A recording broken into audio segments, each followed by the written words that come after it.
ओम शांति। 27 जुलाई 1970 की अव्यक्त बाप दादा की अव्यक्त वाणी है। अव्यक्त बनने के लिए मुख्य शक्तियों की धारणा। आज बाप दादा किस रूप से देख रहे हैं, एक एक के मुखड़े के अंदर क्या देख रहे हैं, जान सकते हो। हर एक कहाँ तक अव्यक्त मूर्त, आकर्षण मूर्त, अलौकिक मूर्त और हर्षित मूर्त बने हैं, ये देख रहे हैं। चारों ही लक्षण इस मुखड़े से दिखाई पड़ते हैं।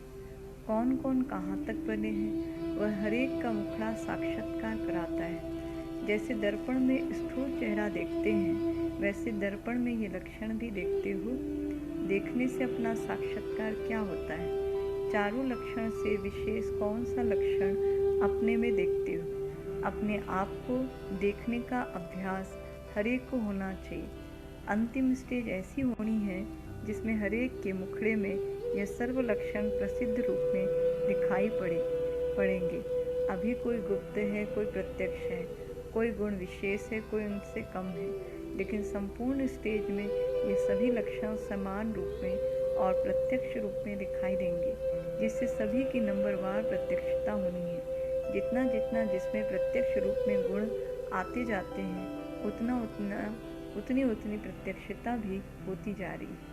आज विशेष किस कार्य के लिए आए हैं। पांडव सेना प्रति पांडवों की भट्टी का आरंभ है। अपने में क्या नवीनता लानी है, यह मालूम है। विशेष भट्टी में आए हो तो विशेष क्या धारणा करेंगे। हर एक ने अपना अपना लक्ष्य सुनाया। टीचर्स, आप बताओ, इस पांडव सेना से क्या क्या कराना है। तो यह पहले से ही सुनते ही अपने में सभी पॉइंट्स भरने का प्रयत्न कर लेंगे, जो फिर आपको मेहनत नहीं करनी पड़ेगी। आप इन्हों से क्या चाहते हो, यह 1 सेकंड में अपने को बदल सकते हैं। मुश्किल तो कुछ भी हो नहीं सकता। और जो निमित्त बने हुए हैं, उन्हों को मदद भी बहुत अच्छी मिलती है। पांडव सेना तो कल्प पहले की प्रसिद्ध है ही। पांडवों के कर्तव्य का यादगार तो प्रसिद्ध है। जो कल पहले हुआ है वह सिर्फ अभी रिपीट करना है। अव्यक्त बनने के लिए वह जो भी सभी ने लक्ष्य सुनाया, उसको पूर्ण करने के लिए क्या क्या अपने में धारण करना है, वह आज सुनाते हैं। सर्व पांडव अपने को क्या कहलाते हो। ऑल माइटी गॉड फादर के बच्चे कहलाते हो ना।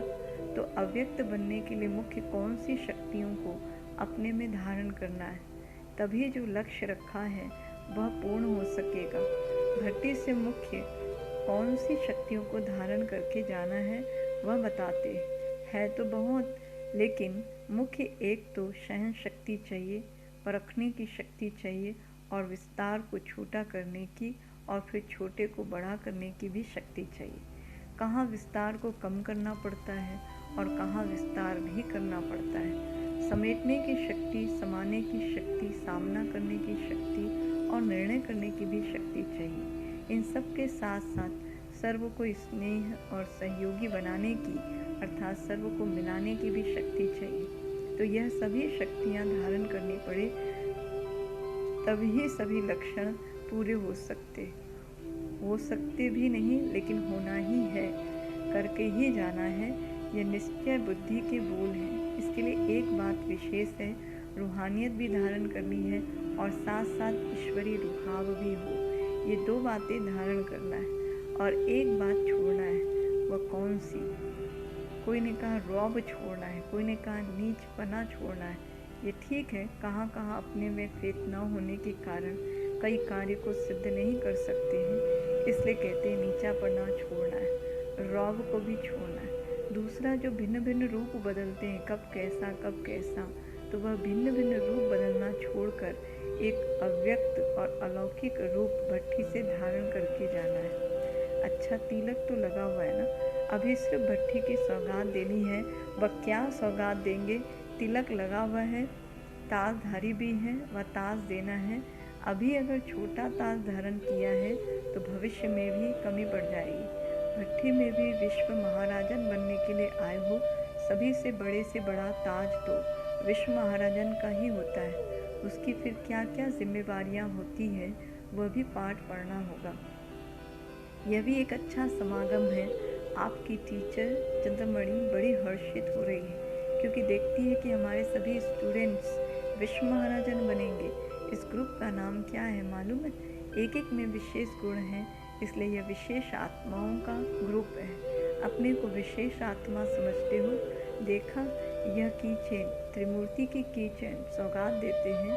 इस लक्ष्य को देख ऐसे लक्षण धारण करने, एक दो के संस्कारों को मिलाना है और साथ साथ ये जो चाबी की निशानी दी है अर्थात सर्वशक्तियाँ जो सुनाई हैं उनकी चाबी लेकर ही जाना है।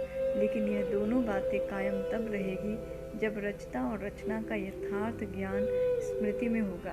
इसके लिए यह याद सौगात है। अपने को सफलता मूर्त समझते हो? सफलता अर्थात संपूर्ण गुण धारण करना। अगर सर्व बातों में सफलता है तो उसका नाम ही है संपूर्ण मूर्त। सफलता के सितारे हैं, उसी स्मृति में रह कार्य करने से ही सफलता का अधिकार प्राप्त होता है। सफलता के सितारे बनने से सामना करने की शक्ति आती है। सफलता को सामने रखने से समस्या भी पलट जाती है और सफलता प्रैक्टिकल में हो भी जाती है। समीप सितारों के लक्षण क्या होते हैं? जिसके समीप है उन समान बनना है। समीप सितारों में बाप दादा के गुण और कर्तव्य प्रत्यक्ष दिखाई पड़ेंगे। जितनी समीपता उतनी समानता देखेंगे। उनका मुखड़ा बाप दादा की साक्षात्कार कराने का दर्पण होता है। उसको बाप दादा का परिचय देने का प्रयत्न कम करना पड़ता है, क्योंकि वह स्वयं ही परिचय देने की मूर्त होते हैं। उनको देखते ही बाप दादा का परिचय प्राप्त हो जाता है। सर्विस में ऐसे प्रत्यक्ष सबूत देखेंगे, भल देखेंगे आप लोगों को, लेकिन आकर्षण बाप दादा की तरफ होगी। इसको कहा जाता है संसोस फादर। स्नेह समीप लाता है। अपने स्नेह के मूर्त को जानते हो? स्नेह कभी गुप्त नहीं रह सकता। स्नेही के हर कदम से जिससे स्नेह है उसकी छाप देखने में आती है। जितना हर्षित मूर्त उतना आकर्षण मूर्त बनना है। आकर्षण मूर्त सदैव बने रहे, इसके लिए आकारी रूपधारी बन साकार कर्तव्य में आना है। अंतर्मुखी और एकांतवासी यह लक्षण धारण करने जो लक्ष्य रखा है उसकी सहज प्राप्ति हो सकती है। साधन से सिद्धि होती है ना। सर्विस में सदैव संपूर्ण सफलता के लिए विशेष किस गुण को सामने रखना पड़ता है? साकार रूप में विशेष किस गुण के होने के कारण सफलता प्राप्त हुई? तो किसी ने कहा उदार चित्त। जितना उदार चित्त उतना सर्व के उद्धार करने का निमित्त बन सकते हैं। उदार चित्त होने से सहयोग लेने के पात्र बन जाते हैं। ऐसा समझना चाहिए कि हम सर्व आत्माओं के उद्धार करने के निमित्त हैं। इसलिए हर बात में उदार चित्त, मनसा में, वाचा में, कर्मणा में भी उदार चित्त बनना है। संपर्क में भी बनना है। बनते जा रहे हैं और बनते ही जाना है। जितना जो उदार चित्त होता है उतना वह आकर्षण मूर्त भी होता है। तो इसी प्रयत्न को आगे बढ़ा के प्रत्यक्षता में लाना है। मधुबन में रहते मधुरता और बेहद की वैराग्य वृत्ति को धारण करना है। यह है मधुबन का मुख्य लक्षण। इसको ही मधुबन कहा जाता है। बाहर रहते भी अगर यह लक्ष्य है तो गोया मधुबन निवासी है। जितना यहाँ रिस्पॉन्सिबिलिटी लेते हैं उतना वहाँ प्रजा द्वारा रिस्पेक्ट मिलेगा। सहयोग लेने के लिए स्नेही बनना है। सर्व के स्नेही, सर्व के सहयोगी। जितना जितना चक्रवर्ती बनेंगे उतना सर्व के संबंध में आ सकते हैं। इस ग्रुप को विशेष चक्रवर्ती बनना चाहिए, क्योंकि सर्व के संबंध में आने से सर्व को सहयोग दे भी सकेंगे और सर्व का सहयोग ले भी सकते हैं।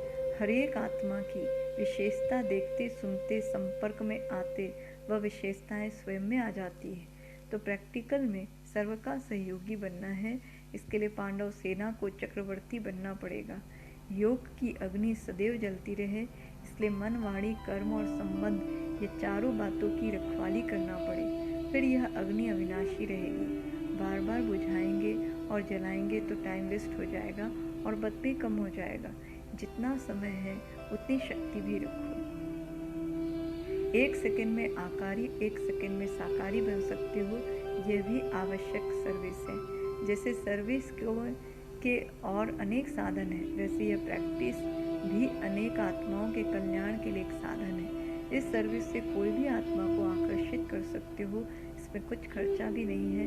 कम खर्च वाला नशीन है। ऐसी योजना बनाओ। अभी हर एक में कोई ना कोई विशेष शक्ति है। लेकिन सर्वशक्तियाँ आ जाएगी तो फिर क्या बन जाएंगे? मास्टर सर्वशक्तिमान। सभी गुणों में श्रेष्ठ बनना है।